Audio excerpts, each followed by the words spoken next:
What is up, guys? This is going to be the third YouTube video on the Gen 1 Coyote Mustang twin turbo build. I got a lot done today. Actually, not a lot done, but I got a couple things done. I took the hood off, got it set up there, moved all my parts down to the trunk, got some things organized on the shelves over there. I tried powder coating some parts. They did not turn out very good at all. Looks like they were rattle canned. I think they were not gassed out properly, so I might just leave it. I don't know. They're radiator supports. It's not that big of a deal. But as you notice, it's a lot darker over here by the engine bay. That is because I moved the light over here. So tomorrow morning, or tomorrow after work probably, I'm gonna go over to Harbor Freight, buy myself an engine stand, and that baby's going right there. So once this is out, it's going to be sitting right there, and then this is going to be moved over, and I'm going to just be tearing it down. So, it's going to be fun. Just wanted to update you guys. I haven't filmed a lot of the process so far, but I do plan on videoing the pulling of the motor and breaking it down, whether it's a time-lapse or just an in-depth video. But follow along for the ride. I may put that in this video, don't know for sure, but we'll see.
Alrighty, it is the next day, so I got the motor out.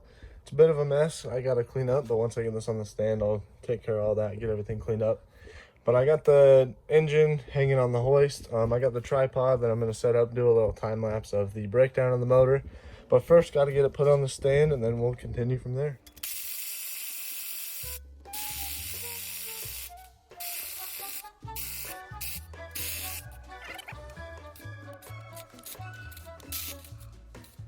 Alright, so I got 2 bolts in, pretty loose, just so I can kind of finagle it and it doesn't drop on me.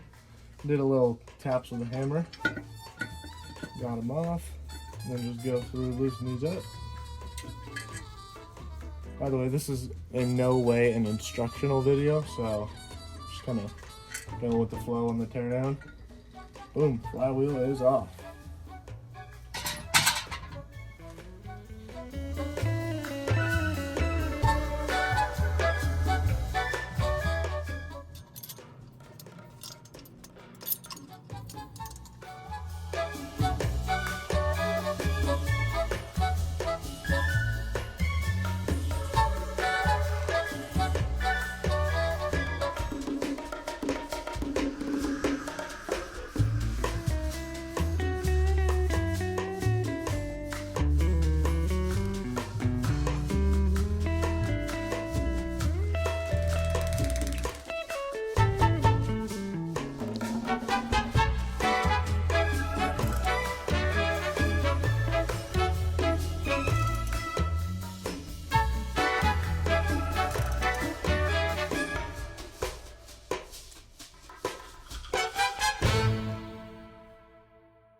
Alright, so I got the block torn down. I didn't do any of it on time lapse just because I didn't know how long it was going to take me. But I got the heads broken down over there, kept all the valve springs and everything, and the valves. Heads are right there due to a little bit of space issues. I got them on crates over there. I wanted to grab the camera and record as soon as I get this open. So let me put it up on the tripod and we'll see what it looks like. Alright, so all the bolts are taken out. Just gotta tie this baby up. I already hear things falling. Oh. Oh boy. Yep, it for sure blew something. We got, that is part of a connecting rod. Whole lot of junk in here. All right, let me set this down. Right down there to catch some of the gunk. Yep, there's another part of the connecting rod. Another part of the connecting rod. So, as I suspected, it was cylinder number 7. When I get all these, I'll show you guys a closer up close look. Closer up close, yeah, you know what I mean.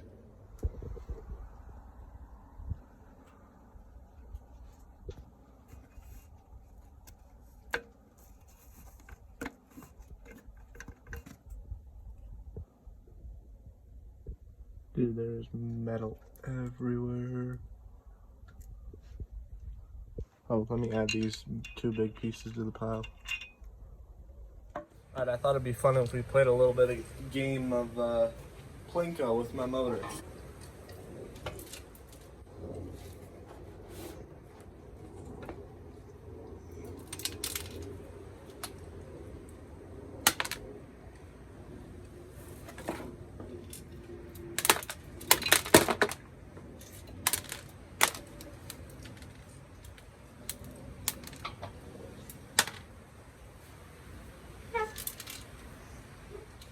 Alrighty, so it is actually a couple days later.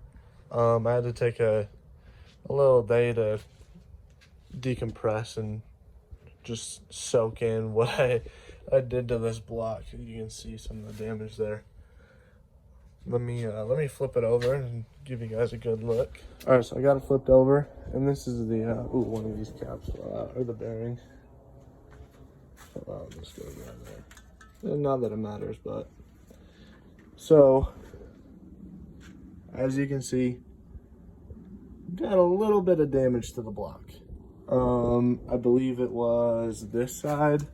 Yeah, so this side pretty much windowed it, just barely. There was no oil coming out of it. That's why I never noticed it, that it was windowed.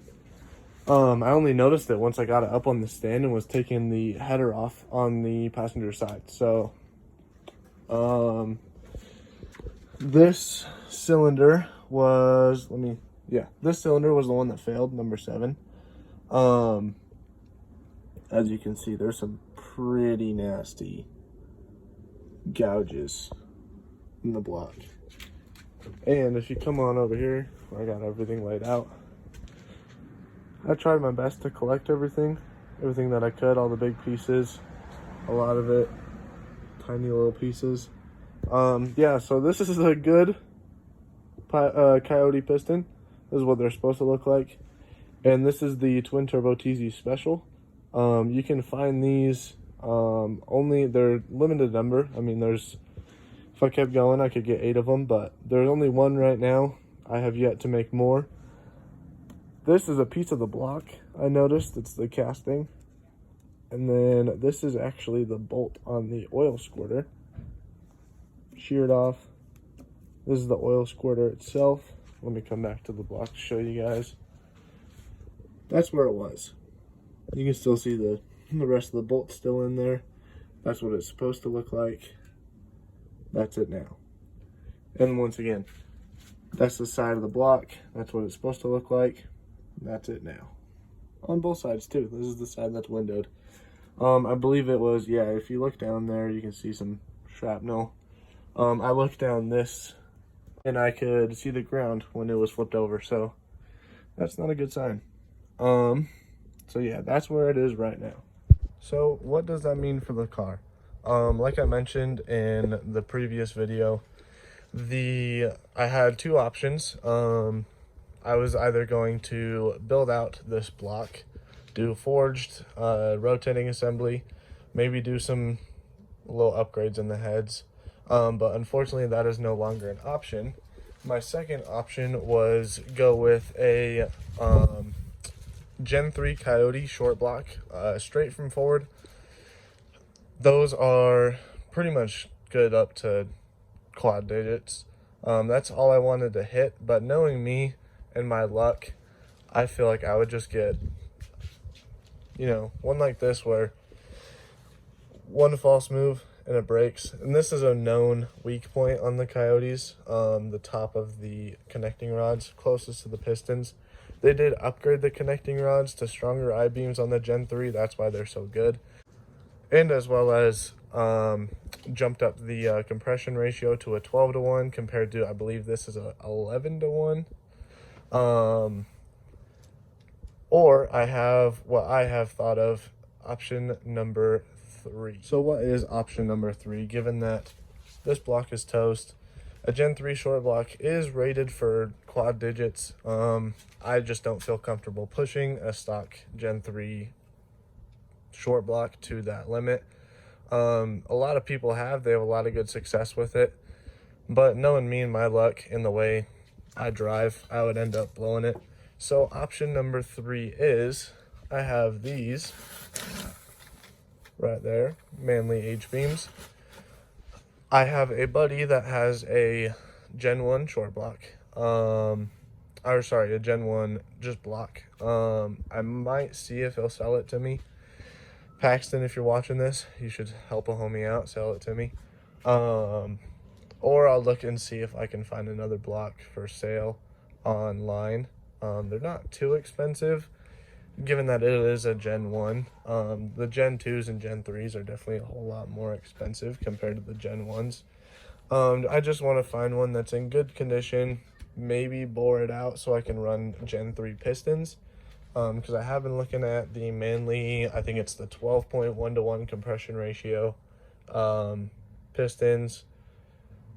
They are honestly, everyone always says you want low compression for, boosted cars, turboed cars, but if I'm doing a built motor and everything is built, it won't be too much of an issue to run a higher compression, and Coyotes love higher compression, even boosted. So that is why I'm leaning more towards the 12.1-to-1 compression ratio. So I do have some time to think about it. Let me know what you guys think, because price-wise, I'm going to be spending around the same for the Gen 3 or the built Gen 1. But the only good side about the built Gen 1 is it is rated for a whole lot more, and it will be fully balanced, the rotating assembly.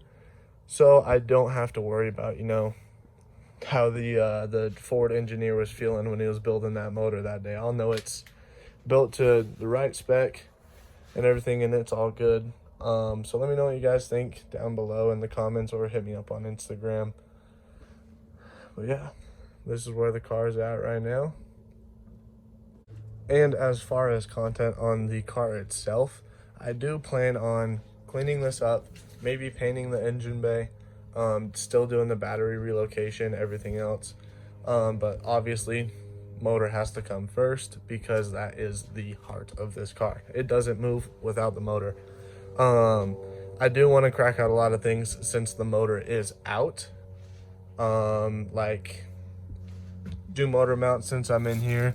The clutch, obviously, as you guys saw in the time lapse, was pretty burnt up. Flight wheels right here. It has seen better days for sure. It is a McLeod RST twin disc. I'm probably gonna stick with the same one. I don't know for sure. As far as power levels, if I do go with the built Gen 1, yes, I could push 1200, maybe 1300 if I wanted to. I have no desire to go that high. I just want to be able to tap quad digits and say this is a 1,000 horsepower car. But knowing me, I'd want to turn it up at some point. So that's why I want to go, me personally, I want to go with the built Gen 1. Just because one day when I'm bored, I want to turn up the boost, it can handle it. Or what I first suspected on on the car was my boost controller failed and overboosted the motor.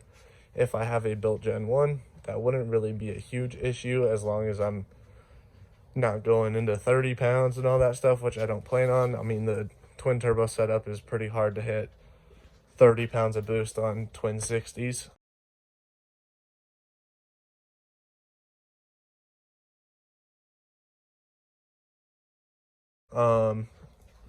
So it's not a huge issue of overboosting if I'm on the built Gen 1.